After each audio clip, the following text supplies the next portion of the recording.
Have you ever taken your deep, vague spiritual yearnings to the bookstore aisle and found one volume of wisdom that spoke to you like your oldest friend? Then you owe a lot to Sandra Martin. And you almost certainly didn't know it. Sandra has been a game changer in a genre she practically invented and then pushed into the world of publishing and film, the fields of spirituality, parapsychology, self-help, and consciousness brought to the mainstream public. Many of Miss Martin's literary clients became New York Times best-selling authors, and her documentaries won international awards. To her credit, Sandra also created and executive produced a 3-hour documentary series for the Discovery Channel titled The Power of Dreams, and for PBS, a 3-hour documentary series, Intuition. And for the PBS Pledge Fund Drive, as executive producer for Is It Really Me, she was awarded a Cine Golden Eagle Award. So, will you please welcome Sandra Martin. So Susan asked me to come and to do this, and I'm really grateful because I haven't had many opportunities to talk about my experiences, my own spiritually transformative experiences. But the first experience, since most of you know me, my first experience happened many, many years ago when I was very young, and I was a suburban housewife mother. And I took yoga, and I learned to meditate. And I was young and I was supple and I really took to it. I loved to do yoga. I could do all sorts of, I could do everything, you know, that you could do. I was a pretzel. But I really, really loved the meditation. The meditation I felt like I had come home to. It was something that touched me so deeply that I have been meditating ever since. And this, I took this when I was pretty young, so. But I was going to say, so this was the story. This is what happened to me. So the woman who taught yoga, her name was Marcia Bogle, and she was a professor at VCU. She taught English, and she was very tall and, of course, a perfect body, but she was a powerful woman. She came across as a very centered and, you know, just a beautiful person all the way around. But she had this little Marilyn Monroe-like voice, and she would talk like this, and you would just be going, "What are you saying?" But she was 6 foot tall, and I think that she sort of developed this to keep people from going like this, because she was just really a powerful woman. But this was when yoga was a spiritual process, not an exercise that you did to be in shape. So we would go to her house on Grove Avenue, and she had a whole floor, the top floor, that was just for yoga, and you brought your own towel, and there was no drink, no nothing. You just went there with your towel, and you laid down, and you did yoga. And she was really, really an extraordinary yoga master, but she was also a great meditation teacher. So we would do these meditations at the end every time. And one time, we're meditating, and I would just go deep, deep, deep into this meditation. I mean, it was so, somehow it was something I knew so much that I would just go right there to it. And I realized that in this particular time, I realized that something was different. And I opened my eyes, and I was looking out at these mountains, these gray mountains, just huge, jagged mountains. Everything was gray boulders, the ground was gray gravel. It was very austere. And I'm just thinking, wow, this is different. And I'm looking out, and I looked down, and I was like a little shocked because there were some really skinny brown legs I'm looking at. I mean, just bone and skin over them. And I'm going, I mean, I'm trying to go, this is not Grove Avenue.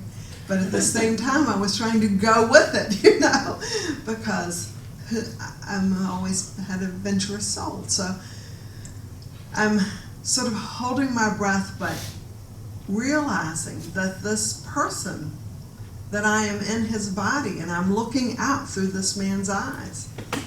And I'm having this strong, strong feeling that he is chuckling.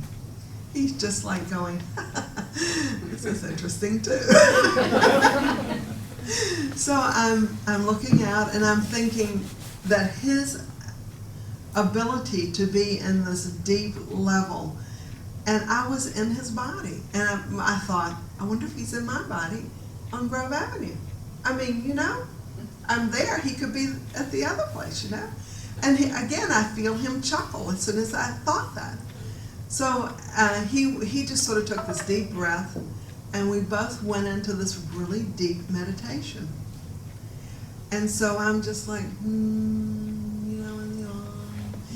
And all of a sudden, I just had this thought, maybe I should get back to Grove Avenue, because, you know, I have to go home. And I wondered how I was going to do that. And I figured I'll just go back into meditation and picture myself at Marsha's yoga center. So I meditated, I went down, and I felt a whole different vibe, and I opened my eyes, and I'm in this yoga room, which was big like this, and nobody, all of the other people, and it was packed, had left. I had no idea that they had, I heard nothing. I was not even there, obviously. They all left, and Marsha was sitting next to me, meditating. And I never even asked her if she had had that same experience as me. But she said, "Are you okay?" And I told her what had happened, and she said, thank God she said this. She said, sometimes things like this happen when you meditate. You're just blessed. Oh. And so I drove back to the suburbs of Richmond and Patterson Avenue, thinking how amazing that was. That my life, it was like a lesson about how loosely attached we are to the body, how easy it is to leave it and go somewhere else, and then to come back, and how the things that you can experience, the way that you can see the world, the way that you're not locked in to this body. You're just not locked in. You may think you are, but you're not. You can leave. And that was one of the first things that happened to me when I was relatively young. I wasn't even 20. And I was in awe of it, really. I mean, I didn't tell anybody about it because I didn't know anyone who would have a clue to give me any information about it. And it was shortly thereafter that I met George Ritchie, who did say the same thing she said. You're lucky. You're blessed. That was amazing that happened to you. So that was one of the things that happened to me early on that made me feel like there was so much we did not know. There's just so much we don't know.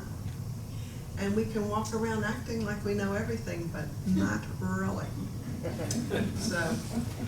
So that was one of the first things. So I grew up on a farm in Bracy, Virginia, which is, you know, right up at 85, Lake Aston, the first exit.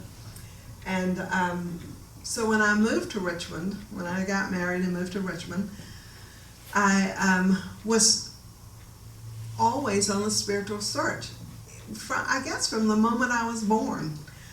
So nowadays I think about this, I can't believe that I did this, but I now know that I can be very obsessive. So I went to every church. I had only been to a Baptist church and a Methodist church. I went to the Catholic church to see what they were doing. I went to the Jewish synagogue where this woman put gefilte fish in my mouth and I almost threw up on the spot. I went to everywhere trying to figure out what was what. I went to a Catholic church and the priest asked me to please not come back because I asked so many questions. I just said, okay then. So I was just really, really on this intense search my entire life. Still, I guess, still to this day I am. So shortly thereafter, I met George Ritchie because I would go to these Bible study groups because I was from a Baptist background, and so Bible was my story. And I went to this group, and it was these lovely women. I guess they were all in their 70s, really, when I look back at it now. They wore hats and gloves, and they studied the Bible, and they were brilliant. But that's what they were. They would have like different kinds of Bibles. They would have all the information you could need. We would study one particular thing, and they would be like an encyclopedia of information. And I would ask them a lot of questions. And this was at the Presbyterian Church, there on the corner where Millen Roads was. I forget the cross street there. But I would go there every week, and we would have this study group. And after, this was always on Friday, and then we would go to Millen Roads to the tea room and have tea, which was very different for me.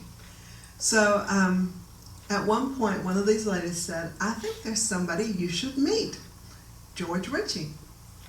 And meeting George Ritchie really put my life on an entirely different trajectory of understanding and searching and acceptance of so many things that I just never told people about. So all of my life I had as a child, young person, precognitive dreams. And I would ask people, I dreamed that somebody died. And my mom, she still says this, as a matter of fact, I don't believe a word of that. I go, okay then. So, I quit talking about those things. But early on, I think I was in the 7th grade, I had a school teacher, Mrs. Dennis Nash, and I had had a precognitive dream about someone crashing in a car, and I had told her about this dream. And she said to me, because we were in a very Christian-oriented place, that she was going to take a group of young girls to the choir at Duke University on this particular day. And she said, ask your mom and dad if it's okay. She gave a permission slip for me to go. So I said, okay. I thought she was asking me to go to this choir. So, and I was good to be out of school for the day, So I did, and Mom signed it, and we drove over there on one of those little half-bussy things, and she pulled up in front. She had the driver pull up in front of what was then the Ryan Center, but it was called the Nature of Man. I forgot what it was called. Foundation Research on the Nature of Man is. Yes, that's what it was called. What year would it have been? Bill Roll told me then. Oh, that would have been SRF maybe. Spiritual. There were two parallel organizations, so it might have been. Well, it was when he was there, and I went in, and this really nice lady said, could she help me? And I was, clueless, literally clueless. I had no idea even why I was there and what was going on. But I realized when she asked me if I had ESP, that was a clue. So I told her about my experience, and they did all these tests, the cards and all the things that they do, this nice person. And she told me so many things that were like what George had said, later, these things happen, whatever, but, it was 2.5 hours. And then the bus came and got me. And I never talked about it. That teacher never brought it up. And I didn't bring it up to her, but I was there. So that was an interesting sort of connection. So my life was always one of this, trying to figure out what was going on in the world and who was doing what. So, I was trying to decide, I'll tell you about these dreams I had when I went to New York City. So I lived in Richmond, I was married for 11 years, I got divorced, and I moved to Virginia Beach and was part of the ARE, the Edgar Casey group. And I actually lectured for them on their, I forgot what they called, Outbound or something like that, and I would go out and they had a very strict thing. This is what you can say, this is what you can't say, follow this, don't deviate, which I didn't do, so it was good. So, but we would go and talk to Navy wives, we would go and talk to all sorts of different groups, you know, just that wanted somebody to come and talk and tell them what the ARE was about. Just really random kinds of things, but that's what we did. So I was there and I did those kinds of things, and I ended up going, well, I mean, a lot of things happened in the meantime. I went to Georgia, I got married again, I came back to Virginia Beach, and I was working for the PBS network there, WHRO, and I had one of the first, I won all these awards. They'd never won an award before, so they were like, "You're great. What do you want to do?" And I said I wanted to have my own little TV show. And they were like, "Okay then." So I interviewed all the ARE people, and I interviewed Native Americans, and I interviewed Carol Bush on mandalas, and Henry Reed about dreams, all sorts of things that I was interested in. And it was great. I really enjoyed it. And I found out later, and so I saved too, that this was on film. So this was a long time ago. And so they would just play over every single thing. So nothing was saved. And when I finally realized that, I had to buy those so that I could at least have two to show.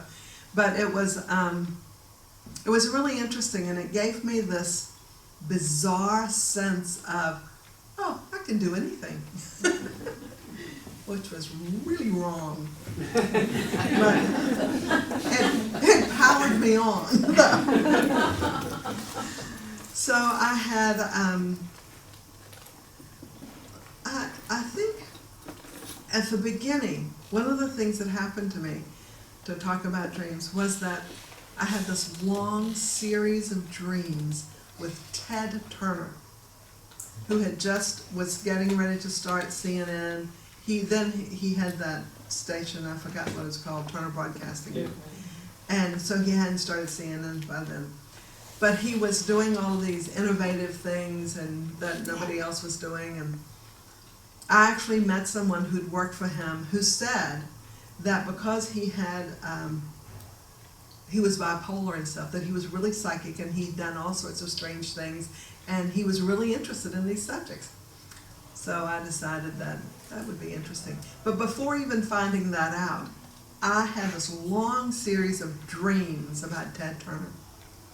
And I was married then. And every now and then I'd wake up and Kirk, my husband, would look at me and go, "You've been dreaming about Ted Turner again." Yeah, I have. But it was really strange dreams. I mean, it was, I was coming to see him, but I was going down the chimney in the top of the house. I was going down to where he was, and we were doing things together. We were riding horses together, all these different things that we were doing that were just Ted Turner dreams all over the place. And I had no idea what they meant. I asked Carol Bush, she had no idea either. So it was a long series of dreams, which was kind of funny because, you know, that's the way life is. And I have always written down my dreams. And I have been keeping a journal since 1968, 69. So I really have my life, unfortunately, documented. So, I know, Lisa, that's funny, isn't it? That's my daughter. So, I decided that I was, after having all these Ted Turner dreams, that I was going to go to Atlanta, Georgia, and see Ted Turner. But first I was going to go and talk to the head of programming, because I had been at PBS and I knew all the steps, I knew everything everybody had to do. So I wrote up my proposal, and I wanted to do a series on dreams because that's what I was so interested in. So I called down there, I got my nerve up, which was really hard, and I called the programming department at TBS, and this guy said, "Hey, you know," or what, he just said something simple. And I just launched into what I wanted to say, which was that I had a TV series that I really wanted to do, and I thought it would be really great. It's all about psychics and dreams and how you understand your dreams and how important they are. And I was just bleh, like that. And he said, "You're talking to Ted Turner. That sounds like a good series. Why don't you come over here and talk to me about it?" And I was like, "Well, I'm in Virginia." He said, "Well, come down on Monday." So Kirk's parents were from Atlanta, so I flew down there, and I was so nervous. I was nervous being with them, number one, because they did not approve of me, and and number two, I was nervous because I had never done anything like that. I had never spoken to anybody like that. I didn't really know what to do or what to say, and I was so scared that when I drove my in-laws' Mercedes to their place, which looked just like Terra. That's what his office looked like then. He was really into Gone with the Wind. I stood in front of the receptionist, and I broke out in a complete, total, full-body sweat. My entire face, everything I was dripping water. That's how scared I was. And of course, this woman just looked at me like, I don't know what she was thinking, but I was thinking, I'm in the wrong place. And I said that I was here because I had an appointment with Mr. Turner. So she called his secretary. I stood right there, and she came down these long, winding steps, walked over to me, and she said, "Could I ask your name?" And I said, "I'm Sandra Martin." And she said, "When did you talk to Mr. Turner?" And I told her about our conversation. And she said, "You know, I'm sorry, he's not here right now. He didn't put this on my calendar, her calendar." And I said, "Okay." Well, I was like, relieved. I was going to leave, But she said, "Mr. Weston will come in and speak with you." Now, so these two men, the vice president and the head of programming for Turner Broadcasting, come and spend the entire afternoon taking me around, showing me everything, because they didn't really know who I was. And they didn't really know. And I kept saying, "It's no big deal. I can just go." But that was not the case. They took me to lunch, all these things. And they were nervous. You could tell that they were nervous because he was so irrational, and they just didn't know. I could have been the next star of something. So anyway, we talked. I gave them the proposal. I figured they were clueless, and they thanked me. They walked me to the car. I guess they were really impressed with in-laws Mercedes. I left and I went back to their house, and I flew back to Virginia Beach. And in a week or so, I got a really nice no thank you letter. But on the way, driving from the station back to my in-laws' house, I was listening to a local Atlanta station, and it said, "Ted Turner seen with Raquel Welch today. He's taking her around with her new yoga video." So that's where he was.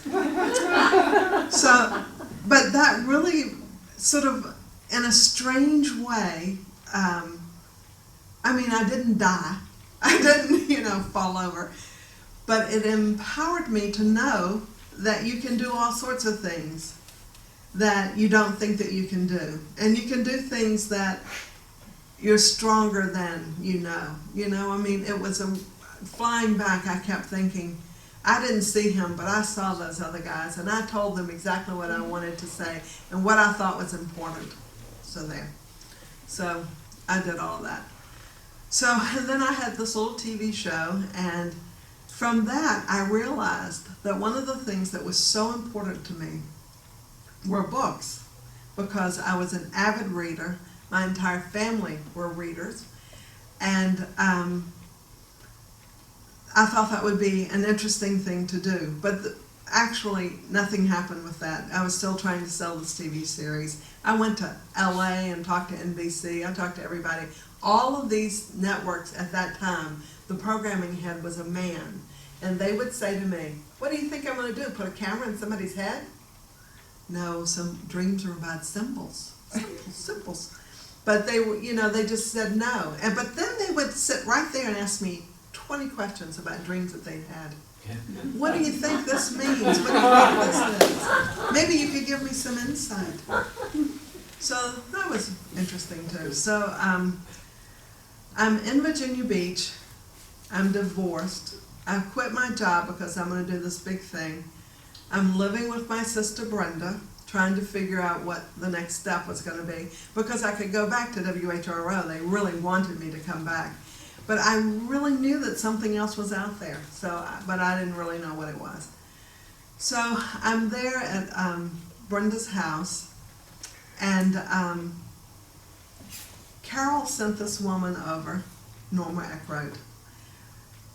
She didn't tell me. This woman came to the front door, and I just opened the door, and there she was, and she was almost crying, and I said, "Can I help you?" And she said, "Carol said you could help me." And I said, "For what? To do what?" "But come in." So she came in, and this was in early summer, I guess. Come in, and so she came in, and she said, "I have a contract with a big publishing company in New York, Penguin, and I just sold a book on cat stories to Penguin, and it's a contract for $7,000, and I need that money for my taxes." And she said the editor had called her that morning and said that the publisher had come in, closed the imprint, fired all the editors, and her contract was null and void, and she didn't know what to do. And I'm just looking at her going, I don't know, what am I supposed to do? But I'm just listening to her and being very Southern empathetic, and saying, "Oh, I'm so sorry, and let me get you some tissues and whatever." And she said, I don't know what to do. And Carol said, "You were used to working with big corporations." I had done all these deals for WHRO with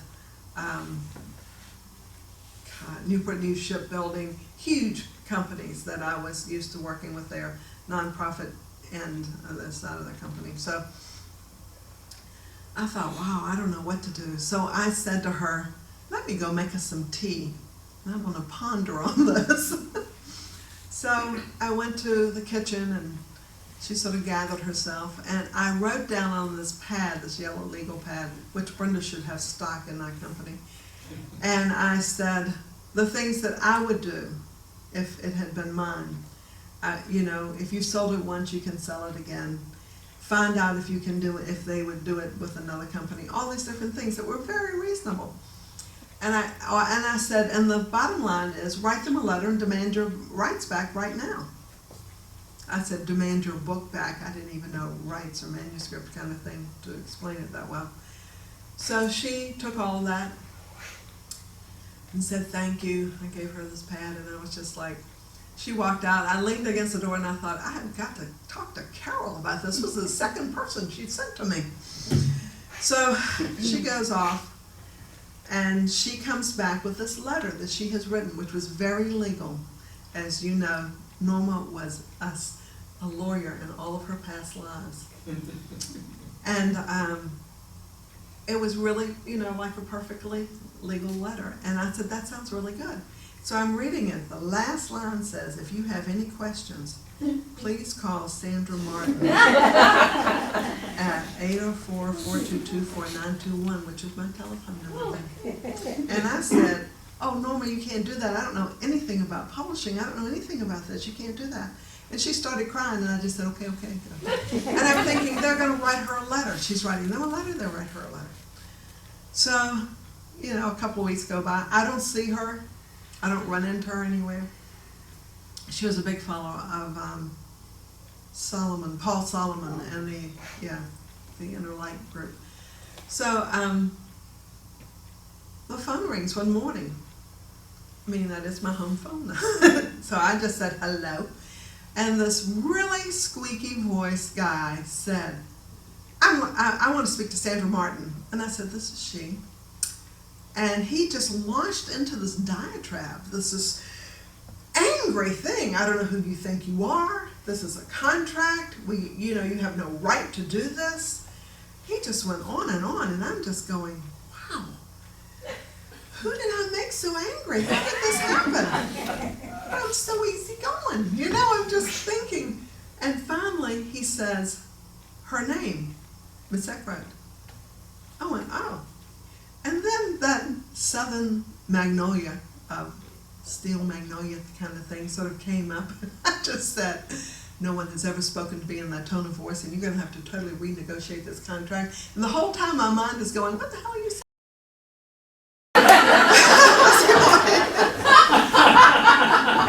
I was just like, and I was saying, and he was saying, no, we are not. And I said, you better check on it because we are definitely going to renegotiate this. This is, you know, insufferable. I just went on and on. Anyway, I hung up on him. He hung up on me. And I thought, God, I got to find Norma's number because she was living with a bunch of people, you know. So, and to give her this boy's, you know, name and say, call him. His name is Matt Sartwell. So, shortly, I hadn't even found her number, but he called back and he said, okay, we will renegotiate. So I went, wow, that's good. So I called Norma. She came over. I told her everything that happened. I gave her his telephone number and everything so that she'd know, she'd be on the same page. And she said, I don't want to have to talk to them. They're so evil, those guys up there. Would you please talk to them for me? And I was like, by then, I didn't know what I was doing. I didn't know where I was going to go, whether I was going to go back to WHRO, and it was summer, and, you know, I was in Virginia Beach. Okay. So I called that boy up the next day, man, and I said, my name is Sandra Martin, and this is exactly what happened. This is a friend of a friend who's come to me, and this is how you have treated her, and you're going to have to renegotiate this contract with me.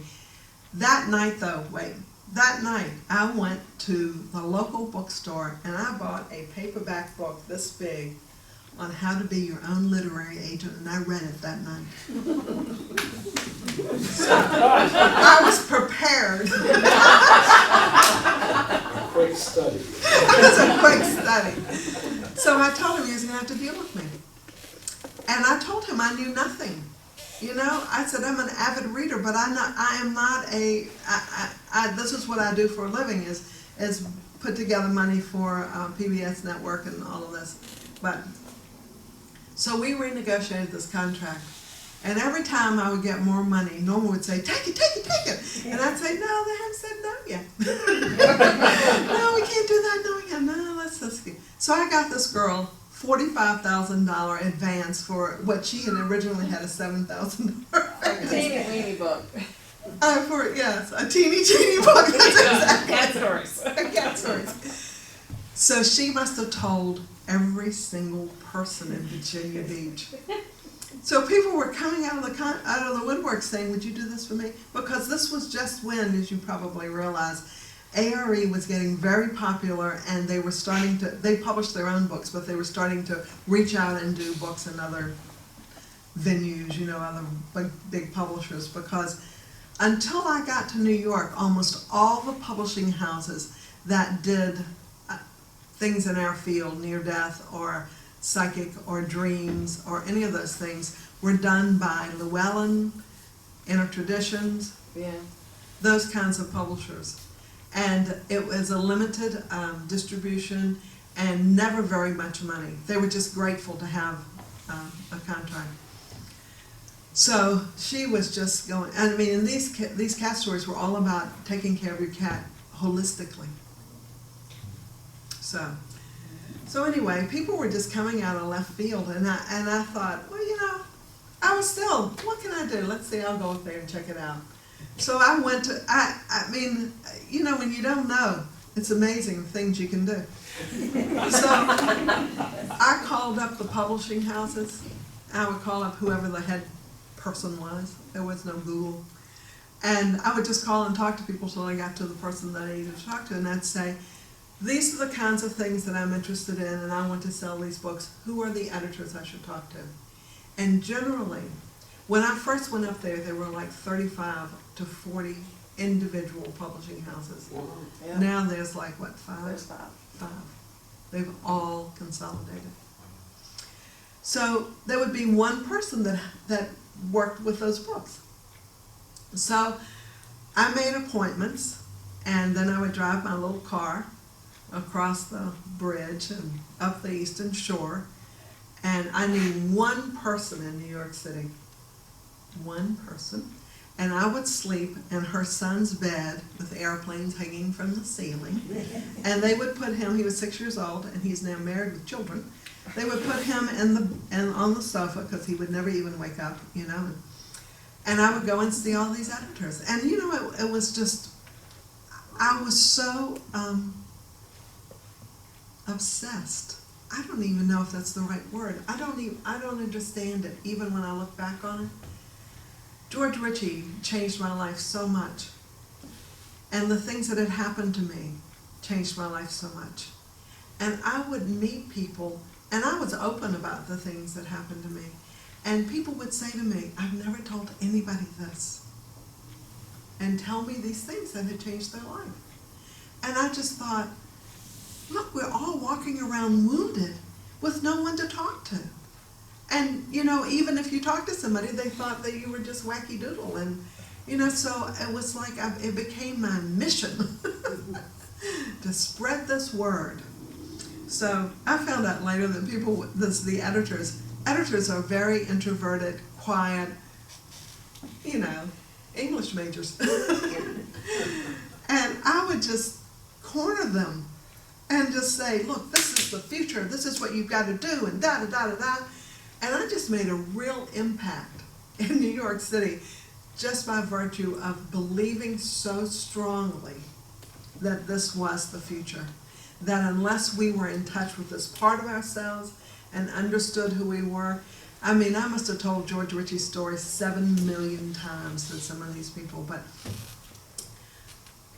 and so they started buying these books. I sold a whole lot of self-help in the beginning. I sold 13 books on how to interpret your dreams. I sold, I don't know how many books on Edgar Cayce. I just sold so many things to mainstream publishers, which they had never gotten to before. So I sold Dean Radin's book to HarperCollins. The New York Times Sunday magazine did an entire story on him. He was on the cover. I mean, it was really an amazing time. But this was this was far after that. So I would drive back and forth. And everybody in New York City, I must have been such a breath of fresh air to those people, said I had to move to New York. And I was like, I don't want to move to New York. Oh, it's dirty, it's messy. I didn't like New York. And I didn't want to move there. And they would just say, you really need to move to New York. If you're really going to do this, you need to be in New York. And I would go, no, I don't think so. I don't think so. And at one point, I took a picture of myself on the beach with the manuscript that said on the back, your next bestseller. I sent it to everybody. They still wanted me to go. So then, I had this dream. Let's see if I can find it. Oh, here it is. So in November of that year, I had this dream. In the dream, I was standing in the doorway of a small studio apartment, and a young man was speaking very quickly to me, as if I would run away. As he walks around the small place, he says, this is my apartment. I'm going to LA to edit a film for Turner TV. I'll be gone for 6 months. And he said, I know nature is important to you, and there, you know, there's a garden or something, I forget what he said, a courtyard outside. And I said, excuse me, that's a brick wall outside that window. And he said, well, if you lean out the window and you look down, you'll see trees. And it was true. So I woke up and I had this dream, and I told my sister Brenda, because we were driving for Thanksgiving. Now, if I had not told her, I would not have remembered it. So we go, and she says to me, it's telling you to go back to television. It's Turner Broadcasting. This is too hard, this being a literary agent, going back and forth to New York, and, you know, you're just starting from square one, and, you know, and at WHRO, you were a success, and they appreciated you, and blah, blah, blah. I said, yeah, you're probably right. And I really didn't think another thing of it, which is why it went out of my head so fast. So anyway, we came home, everything was fine. Her life was, she was always busy. So that was in November. In February, we were watching TV, and the phone rings. It's late at night. And now I've been going back and forth to New York all this time. And this young guy says, I understand you're looking for an apartment in New York City. And I said, no, I'm not. Who told you that? And he said, Judith. And I said, I don't know a Judith, and I'm not interested in moving to New York. And he said, I'm going to LA for 6 months. I'm editing a film for Turner Broadcasting, and so I need someone to sublet it. And Judith said you were interested in moving to New York. And I hung up. What? I didn't remember the dream. Oh. So I go in and I say, Brenda, this impertinent guy who's called, and he said I should do this, and what he had, this apartment, and well, what do you think about this? And she said, don't you remember that dream you had? Exactly. And I said, what dream? And she remembered the dream. Maybe because she interpreted it, I don't know. And so I went back, and we both, because as I said, I write down all these things, so we went back and we looked in my journal, and both of us looked at that dream and stepped away from the book. like in a cartoon. Oh my God. So, but of course I didn't get his name. I didn't know a Judith. So I walked around this Virginia Beach for days thinking, obviously I'm supposed to move to New York. And I really don't want to, but the higher ups up there are telling me that I need to do this. So, so I call people in New York, do you know a Judith, do you know a Judith? No, nobody did. The end of February, this boy calls me again and he says, Ms. Martin, I'm really desperate. I'm leaving tomorrow and I really want to rent out my place. And he said, can you just pay my mortgage payment? And I said, how much is that? And he told me it was $600, and I said, okay. And the next day I drove to New York and moved into his apartment. And that's how I got to New York City. And you got a bargain too. And I got a bargain. You got a bargain. Did you find out who Judith was? Yes, I did. She was somebody that Norma Eckroat knew. So anyway, so I'm in New York because of this dream and because of all these things. And so then I'm just going everywhere and preaching practically, telling everybody how this is so important. We really have to get this information out, and it's so meaningful, and it changes everything. And the people that I was talking to felt that way, but their mindset was so small that they really could not sort of grasp it. But I started to sell books for $50,000 and $100,000 advances, and these got the attention of some of the people, and I started to have some bestsellers, and so pretty soon editors were calling me. What do you got? What do you got? Got anything good? And one of the people I sold then was, but I'll tell that next. So then I lived in New York at the sublet, and then I wanted to move. I moved into 2 sublets, and then I wanted to move. And but I couldn't find anywhere to move, and it was really bizarre because there was a place I really wanted to move into, which was very close to the office, and I could, I had money then, I could afford to do it. But the 2 guys were just would look at me like they were stone bred, just like that. And I really didn't understand it. It was months later before I realized the mafia owned that building, and I had to give them a big, bribe. Nobody ever told me that. I was not in the bribe mode. I did not know that. So Lisa and I, we were always looking for stuff. Lisa had come there. So I had a real estate agent who would show me all these places, but it was nothing I really wanted. And then one night, where was that?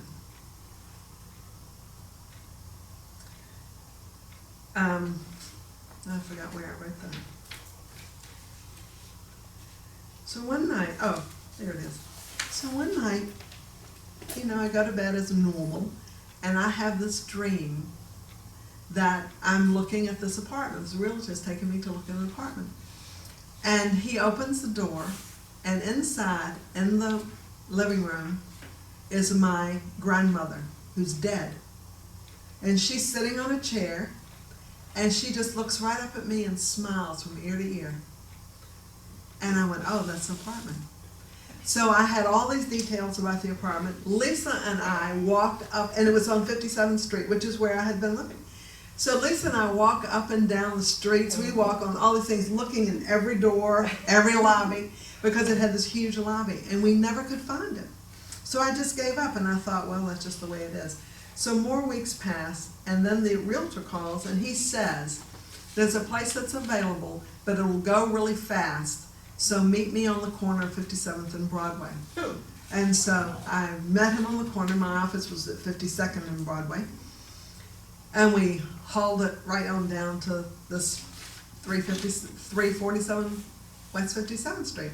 And we go in, and we go up to the 35th floor, 35A, and he opens the door, and it's the exact apartment my grandmother was in. And I just said, I'll take it. He said, no, you have to go and look at it. You can't just do that. No, I know, I'm ready. This is okay, this is good. And he was like, no, it's not ethical for you not to look at it and take it. So I walked around and I said, okay, I'll take it. So we signed all the paperwork, and I lived there for a long time. It was my most favorite place I have ever lived in my life. It was a building that was between 57th and 56th. And I mean, it was like being in the center of the universe for me. It was so wonderful. All of my clients stayed with me. Dean, everybody slept on my sofa. Everybody. You can imagine that I represented, they all slept on my sofa. And we would have these hilariously funny things. And I did fundraisers for all these groups. I was on the board of IANDS then. And Colin Wilson, and I had a big fundraiser for him in my apartment. And Edgar Mitchell, places, people like that. It was just so much fun. Everybody wanted to be wherever I was doing those kinds of things. It was so much fun. But I had always had precognitive dreams. And, you know, it was like when I wanted to have one, when I need one, I wouldn't, you know, I couldn't make myself dream one. They would just sort of come out of the blue. But, and I'm sure everybody's had dreams that have changed their lives and moved them into different places and, you know, just change your life, because that's what they did. So I was, so this is just a funny, absolutely apropos of nothing kind of thing, but I just think it's interesting. So I've had a lot of psychic experiences. I have not had a near-death experience, but I've had a lot of spiritually transformative experiences. When I was with George, and we would go up in the mountains, I would take the kids sometimes on these camping trips, we would be meditating, and I remember just shooting out of my body and being way up in space and looking down at the earth and overwhelmed with love for everybody. I mean, I just loved the earth. I loved everybody on it. I mean, I was just completely overtaken with that feeling, and it would be with me for so long. You know, it was just amazing. So anyway, I was a literary agent. I made documentaries, and I could tell stories, as Lisa knows, for 12 days. But anyhow, that was sort of how I got going and what I did. So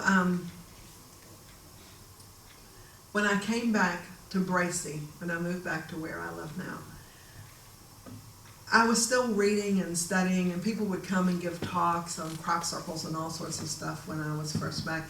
Everybody that I knew from New York would go, "You're never going to stay here for long because, you know, you really are a big city girl." And I kind of thought that for the longest time, but I adapted. So one of the things that I would go out in the garden all the time, in my garden, and I worked all the time. I would build these terraces because it was on a steep hill. And I would put all these rocks, and I would put flowers and herbs and all sorts of things. And I always wondered how come I never saw any little people or anything. because I really thought that they were there. I could feel their energy, but I would never see anything. So one day I had been working in the garden and I was really tired, and I think I took a shower or whatever, but I was reading a book on my bed, and all of a sudden I felt somebody looking at me. And I had a jade tree that was like this big. It was a gorgeous jade tree plant. And I looked over at it, and there was a leprechaun right out of central casting, sitting on a limb of that tree. And I just looked at him. I went, oh my God, I can see you. And he just smiled at me.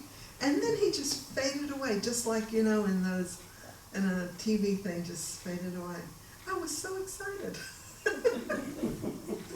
Anyway, it's 8 o'clock, so I think it's time to finish. If anybody has any questions, I'll be glad to answer them, but what? I have two friends who've seen leprechauns also. How many, do you know other people who have? No, I've only read about them. No, they both described as like just out of the book, like seeing a leprechaun. Yeah. Yeah. I know, it was really amazing. I was just so thrilled. So, does anybody have any questions?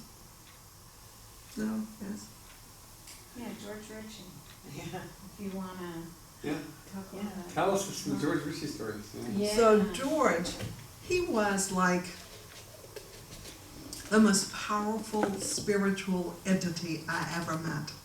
And I have met so many people in this field, thousands of them, really, since the mid-'80s. And some of them have been pretty amazing, but George was like, he had this inner strength, like this core, that was so completely, totally attached to his experience of what had happened to him, that nothing could shake him from it. I guess that happens to everybody that's had a near-death experience. It is so beyond real that it's beyond real from this world. So we would go, he mumbled, I guess you know from listening to some of his things, he mumbled. He didn't speak clearly when he was talking. He would be talking, and he was, people were like, what on earth is he saying? But then he would repeat better. But he was he would talk every morning when we would do our BNS camp. I think it had a name, but I've forgotten the name of it. It was on the other side of Roanoke, up in the mountains there. Do you remember what it was? Something about youth. Yeah, Universal Youth Corps. Right. That's what it was. So he would sort of preach. And then he would go off and meditate. And he would come back and he'd have these extraordinary stories about people he had seen or entities that he, had transmission information from, because he was constantly in touch with this other realm. And he was just so empowering. And it was during the time he had decided that he really wanted, he hadn't yet done this, but he wanted to become a psychiatrist. And so it was during the time that all of these, they were kind of West Coast things, where you got in touch with all sorts, trusting, where you would fall back into somebody's arms and doing all those kinds of things. I mean, we did everything, just funny things, but it was really wonderful. So one time he goes off and he comes back, and the next day, because he'd go to bed in these, where everybody slept in tents or in these little bunkhouses kind of things. And he said, but he would feel called to go up in the mountains and meditate. So this one time, he went up the mountains, he came back the next morning, and he says, this is the story that, this is what happened to me last night. This entity came, and it wasn't Jesus, but it was a higher being kind of thing, and showed him all of these UFOs, these big ships, all over, everywhere. And he said that there was a time coming when the earth was going to be very, very difficult to live in because of that we wouldn't take care of it. And that when these UFOs came to get on, that they were here to save us. And when they came, don't hesitate, get on. And, you know, I was going, well, I don't know about that, because I didn't really know much about that. But he never changed his story about that. He always stuck by that. And he actually told that once at ARE in the 90s when I was there. And Lisa, what was the guy who's the head of the Venture Inward? Ken. Oh, gosh. The guy Editor. who ran Venture Inward forever was the head editor and whatever. I was sitting next to him, and George was talking. He was telling a story about, you know, seeing Jesus and being shown all these different things. Do y'all know about George Ritchie's story? Yes. Oh dear, you have to tell us. No, they know. Not everybody. Not everybody? I don't. So George Ritchie, when he was young, wanted to be a doctor, and he was in Richmond. And he went into the Army because it was World War II. And he was in Camp Barkley, Texas. It's 10 minutes after 8. Oh, the bathroom is through the kitchen. So he was in Camp Barkley, Texas, and he got pneumonia because they were, you know, marching them and all these things. And George said, I was this tall, skinny kid. I was not real, you know, in shapey kind of guy. And he had pneumonia, and he was sick, and he was sick, and he was sick. But because he had been already in pre-med, that they were going to send him back to Richmond to get his medical degree so that he would then could go into whatever service that they needed at that time. So he said the last thing he remembers, and he said, and he in his consciousness, I've just got to get to Richmond, got to get to Richmond. And the medic came and said, can you stand up there against that wall? We're going to take an x-ray of your lungs. He said, mm-hmm. And they held him with one hand, and when he left to go do the x-ray machine, he fell and he died. So when he died there, he, I don't know if he left his body then. He left his body then. So he immediately went zooming towards Richmond, Virginia, from Barkley, Texas, just flying. And he said, all of a sudden he realized, you know, this isn't really the way you go. There's no boat, there's no train, there's nothing. And he was just, yeah, he missed the train. He was like, So he said he settled down, and this was in that town, Vicksburg. He stopped in this town, and he was leaning against a guy wire from a big telephone pole, and he watched. He said, "This, you know, something's wrong here. Something's going on," and he watched the people walk by, and he watched a man walking down the street, and his mother behind him, still dead, telling him what he needed to do and why he wasn't doing this, and just berating him the whole way. But the son was, you know, oblivious to it, and he just saw all sorts of different things, and he said he had to get back because he realized something was wrong. He had to go back to his body. So he flew back to Barkley, Texas, and then he couldn't find his body because all those boys in the Army, they looked all just alike. He could not find his body. They all had shaved heads and, you know, were gaunt, and he just kept looking for himself. And he had, at the University of Richmond, he had a ring on his little finger for a fraternity, and that's how he recognized himself. And he sat down on the side of the bed, and he said, I've died. This is it. I died. I'm too young to die. This is not good. And so he's complaining to, you know, to the universe. And there was a little night light, and it got brighter and brighter and brighter until he says it was like 1,000 arc welders' lights. It was so bright. And he said a voice said in his head, "Stand up, you're in the presence of the Son of God." And he stood up. And he said he was encompassed, which is what he gave to us, I think, with the most ultimate acceptance and love of anything that you could ever possibly experience. And he said he was happy to be right there in that forever.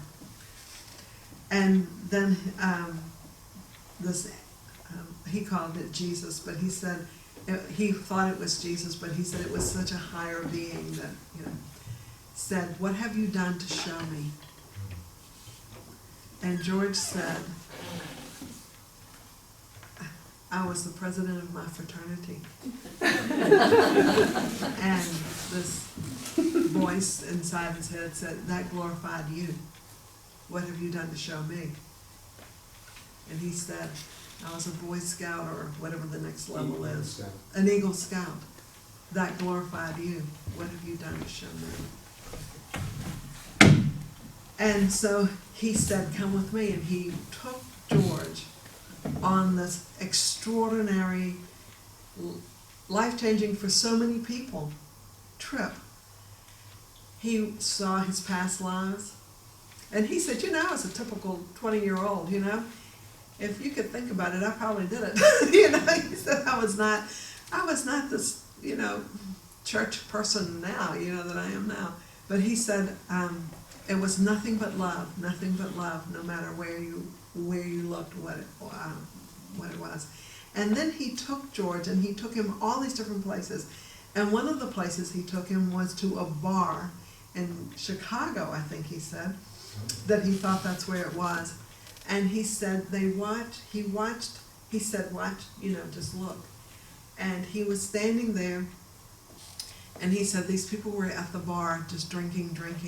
And he said there were these entities behind them, helping them to drink, pushing the glass up, so that they would get to this point where their aura would open here, and these entities would dive in, and they could experience the alcohol. So there were all of these people that he would see like that, and they would black out. They wouldn't remember, what was going on. And they went out into deep space, and they saw like these futuristic things that were created, and where entities from the other side would implant an idea into Susan's head, and Susan would go, I'm going to do this. And it would be, this is something that you need to know or learn or whatever. And one of the things was the Nautilus submarine. Is that what it was? I think it was. Nuclear submarine. Nuclear submarine. Yeah, the Nautilus was Jules Verne. And he said that he showed him all these things. And in the 50s, this was in 1943, he was looking at Life magazine, and he saw that submarine. And he said, oh my God. And he said he had all of these things that every now and then when he would go, this can't be real, this can't be real.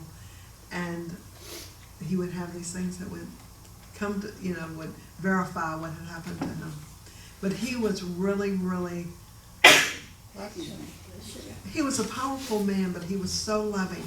He was a big, tall guy. He was a nice-looking fella. And he was, this nice-looking man. And his wife was Marguerite, and he had 2 kids. Marguerite rarely ever came to any of the events. I think she'd heard it enough, 7 million times maybe. So, but she was from Lawrenceville. I think I told you that. I forgot. Yeah. So he came back. He went to school. But before they allowed him to go to school, he had to go to Germany. And it was towards the end of the war. And the stories he told about being in Germany, like he harassed his sergeant to get a day off. I gotta have a day off. And let me go to town, I just gotta get out of here. And he said he was walking to get on the truck, and he said this voice just said, don't get on that truck. And he was like, no, I'm gonna get on that truck. No, don't get on that truck. Just really, and he said he didn't, and he said he knew that sergeant would never give him a pass again, ever in his life. But he said he went and said to him, go and write Marguerite a letter. So he went and wrote Marguerite a letter. And that truck was hit by a bomb, and everybody was killed on it. But he had a lot of things that happened to him like that. So he listened to that voice all the time. tell the snake story. The snake story. Okay, so this is a story that I have told a million times, but it's a good story. It's a good story. When my mama was carrying me, was pregnant with me on the farm, she and my dad's brother Berkeley were going to get my dad from the field for dinner. And the three of them were walking back down this road, down this dirt path, you know, and they saw a snake in the path. And Mama and his brother was scared to death of snakes, and they just said, Tom, you just go on and kill that snake for us. And so he went down and he killed the snake. So his mama says, they just went and had a good look at it after that. They were looking at it. And so Dad was going to throw it across the fence. And so he got it on the hoe, and when he got ready to throw it, it hadn't died. You know, if you've ever done much about snakes, it takes a while for them to actually go. And when he did it like that, it wrapped around my mama's neck. Oh my gosh. And my mom let out such a blood-curdling scream. As Mama said, I screamed for a good 10 minutes before they got that snake off of her. And my Berkeley, my dad's brother, said, there's nothing wrong with your lungs. Could have hurt her in the next county, he used to say. So as I grew up, I had this inordinate, unbelievable fear of snakes, and we all attributed it to that. And it was really, really a powerful thing. I mean, even when I was an adult, if I went to get in my car, I would look around and make sure there wasn't a snake in there. It was just that kind of obsessive fear. So, you know, I moved to the city and I didn't have to worry about snakes. So, we go up to the mountains, and stop laughing. So we go up to the mountains, and you know, I'm not crazy about sleeping in these. It was like a big screened-in porch with bunks in it, you know, and that's where we slept. But anyway, so one night it's about 11 o'clock, and I get up to go to the bathroom, which was a little lit path, you know. So I just opened the screen door, and this huge snake did like this right at my face. Just scared the bejesus out of me. And I screamed so loud, and I turned around so fast that my feet stayed this way, and I fell forward this way. But everybody, you know, came running. And, you know, I was really, really frightened. And everybody was frightened for me and worried about me because I was so all to pieces and whatever. Finally, you know, everything calms down, and I'm in my bunk and you go to sleep. And of course, I did not shut my eyes all night long. So the next morning, I take a shower and we get dressed. And George says, "Let's go for a walk, Sandra. We're talking about this." So we're okay. So we're walking along. From where the bunkhouse was to where the big part where where we had talks and everything was like maybe a quarter of a mile. So and there's a little creek that goes down. So we're walking along this little creek, and George takes my hand, and he's holding my hand really, really tight. And I'm thinking, I can't even hear him because he's saying, you know, that snakes are just God. You know, and I had said to myself, oh yeah, he's going to tell me his thing. Well, bullshit. Every man and every woman tells me, oh, they're more afraid of you than you are of them. You scared him. You know, it's like I heard all that. So anyway, he's got this grip on my hand, and then he just takes both of my hands. And, you know, I'm not hearing a word he's saying for thinking, my hand's hurt, you gotta let go. And he turns me around like this, and he had never done this before. He turns me around to look at him, and I'm looking at him, and he says, "Look at your feet." And I look down, and there are snakes all around me. Big snakes, little snakes, scary snakes. I mean, really and truly, like a miracle. If I could have levitated, I'm sure I would have at that moment. But I just looked down, and there they all were. And he said, "Your fear is not from the snake. Your fear is from within yourself. Your fear inside of yourself." and this is what you have, I had serious anxiety all my life. So he said, this is your anxiety manifesting. These snakes will never hurt you. They are helping you to understand this.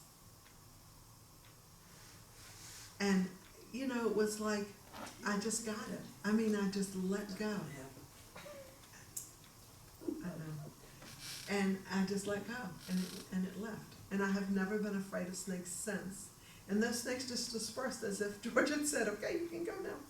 And they just went, and we walked on back there. And I have never really been afraid of snakes since then.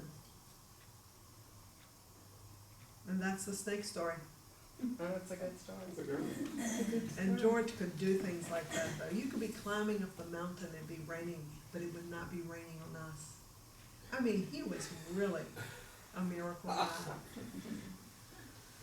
I swear, I'm sorry. Tell the Miss Donna. story about the buck when we lost his weight. Remember that? Yeah. You tell me. We went to, when George passed, we couldn't go to the funeral for some reason, so we drove out to the Eastern Shore to go to the wake. And we got to see the family and the kids, and it was really beautiful. And I mean, the service was gorgeous, and it was just, I had known him all my life, and it was very touching. And we were leaving, and it's very country, and it's four lanes, but you know, big divider in the middle, very country. And we crest this hill, and there is a huge buck with antlers, like just, I mean, I live on a farm, I see deer all the time, but this was just tremendous. Right, straddling the white dotted line, and everything in the car went flying to the front because we Lisa's slammed going, on. I'm throwing my, you know, just like my arm back. Mom's 3 years old. But it was just so magnificent, and we were like, there's Dr. Ritchie. Well, that's what I said, because that's what I called him. He is really amazing. Yeah, he was. Thank you all. Thank you. Thanks, Mom. You didn't talk about your book. Oh, I have a book It's, that I wrote. You'd never know I was a literary agent.